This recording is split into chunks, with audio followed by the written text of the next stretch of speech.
నాగర్ కర్నూలు జిల్లాలో మంత్రి జూపల్లి కృష్ణారావుకు చేదు అనుభవం ఎదురైంది. పెంట్లవెల్లి మండలం గోప్లాపూర్లో ఎన్నికల ప్రచారంలో పాల్గొనేందుకు మంత్రి జూపల్లి వెళ్లారు. ఈ సందర్భంగా మంత్రికి వ్యతిరేకంగా గ్రామస్తులు గోబ్యాక్ అంటూ నినాదాలు చేశారు. అంతకుముందు పూటకో మాట రోజుకో పార్టీ మీ గ్రామ నాయకులది అని మంత్రి అన్నారు.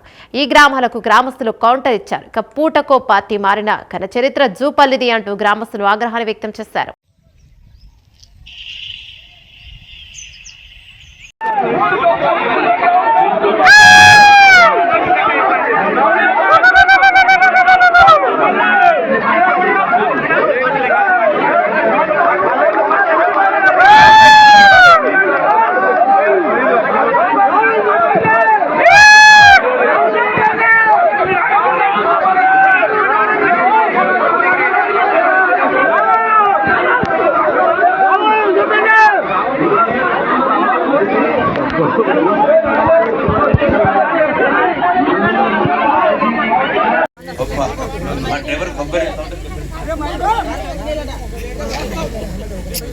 సౌండ్ పెట్టండి, కొంచెం సౌండ్ పెట్టండి, కొంచెం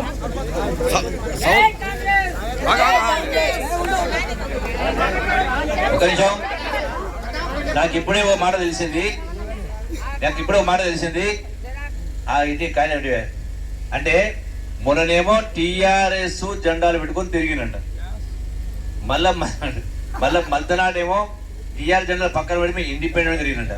ఎందుకు ఇండిపెండెంట్ అంటే జూపల్లి కృష్ణారావు మేము ఇండిపెండెంట్ వస్తే మళ్ళీ మేము తీసుకుంటా చెప్పండి. మీకు కలబడ్డదా? ఇంతమంది ముంగట బరాబర్ చెప్తా ఉన్నా, మీరంటే సిగ్గు తప్పిన బతుకులు బతకొచ్చు. నాకు రోషం పౌరుషం నుండి మీరు సౌండ్ తలకిందుల తపస్సు చేసిన మళ్ళీ మా పార్టీ గాని మా కడప తొక్కనివ్వను.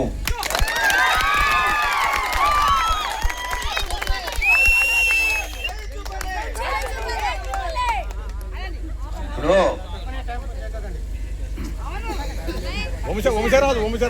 అంటే బీసీ కులస్తురాలు చదువుకున్న అమ్మాయి, డబుల్ బిఏ చదువుకున్న అమ్మాయి, అట్లాగే పీజీ చదివింది, అంటే పోస్ట్ గ్రాడ్యుయేషన్, అంటే డిగ్రీ అయిన తర్వాత మళ్ళా ఎంఎస్సీ ఎంఏనో పీజీ చేసినట్టు అభ్యర్థి.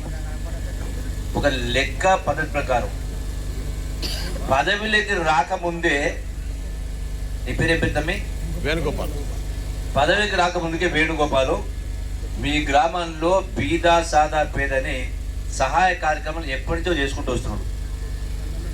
మీ లెక్క పూటకో మాట రోజుకో పార్టీ ఇజ్జత్ తప్పిన పనులు చేయలే కదా. ఏం చేస్తారు? మీకు ఓట్లు వేస్తే ఈ 2 రోజులు 3 రోజులు అడ్డగోలుగా సంపాదించినటువంటి ఒక పార్టీ కలిసి ఒక పార్టీకి అమ్మడిపోయి వ్యవహారం చేస్తూ ఉన్నారు. మరి నా నాయకత్వం కింద మీరు ఉన్నారంటే నా లక్షణం ఏంటి, మీ లక్షణం ఏంటి? నేను ఇయ్యాల కాదు 40 ఏళ్ళకి వెళ్ళి కాంగ్రెస్ పార్టీకి వెళ్ళి వచ్చినాను. ఏ రోజు పార్టీ మారలే. ఒకే ఒక సందర్భంలో, అది కూడా నా కోసం పార్టీ మారలే. తెలంగాణ రాష్ట్రం కోసం పేదోళ్ళ బిడ్డలు ఒక్కొక్కరు బిడ్డల్లాగా రాలిపోతూ ఉంటే, ఆత్మహత్యలు చేసుకుంటూ ఉంటే, మీరు ఆత్మహత్యలు చేసుకోవద్దు. తెలంగాణ కోసం మేము ముందుంటాం, తెలంగాణ కోసం మేము ముందుంటాం. మీ కన్న బిడ్డల మీరాగండి ఇక్కడ ఆ సులుక మీద కానీ ఒకటి, తెలంగాణ బిడ్డల్లాగా ఒక చనిపోతా ఉంటే ఆత్మహత్య చేసుకోవద్దని చెప్పి ఈ పదవులు, అంటే మా మంత్రి పదవులు, ఎమ్మెల్యే పదవులు మా తాత ముత్తాతల ఆస్తి కాదు, మా జాగిరి కాదు, ఇది ప్రజల ఆస్తి. ప్రజల కష్టం వచ్చినప్పుడే ఉపయోగపడాలని, బిడ్డలు చనిపోతూ ఉంటే ఆత్మహత్య చేసుకుంటా ఉంటే మాకు రాజీనామా చేస్తామని చెప్పని మీరందరూ ఆశీర్వదిస్తే వచ్చిన పదవి. అది కూడా పెద్ద రాష్ట్రానికి, ఆంధ్ర తెలంగాణ కలిపి పెద్ద రాష్ట్రానికి, పెద్ద 23 జిల్లాలకు నేను మంత్రిగా ఉండి 3.5 ఏళ్ల మంత్రి పదవిని, ఎమ్మెల్యే పదవికి రాజీనామా చేసి తెలంగాణ కోసం పోరాటం చేస్తాను. తెలంగాణ వచ్చే వరకు తెలంగాణ ఉద్యమం ఆరిపోవద్దని, తెలంగాణ రావాలని తెలంగాణ కొట్లాడినాడు. అట్లనే మీ పొలాలు ఎవరైతే పూటకో పార్టీ మార్చి గంటకో మాట మాట్లాడుతున్నటువంటి లఫంగా ఉన్నారో ఇలా మీ బావులకు ఈ కాలువలు రాకముందుకు మీ బావులకు కరెంటు మోటార్లకు కరెంటు బిల్లు కడతా ఉంటారు మీరు. ఆ కరెంటు బిల్లులు ఎందుకు కట్టాలని ఆనాటి ప్రభుత్వం పైన పోరాటం చేసి ఇలా ఉచిత కరెంట్ వస్తుందంటే ఆనాడు నేను పోరాటం చేసి జైల్లో ఉండి ఆనాడు రాజశేఖర్ జైలుకి వచ్చిండు. అరే తాటాకు చప్పుళ్లకు బెదరవు.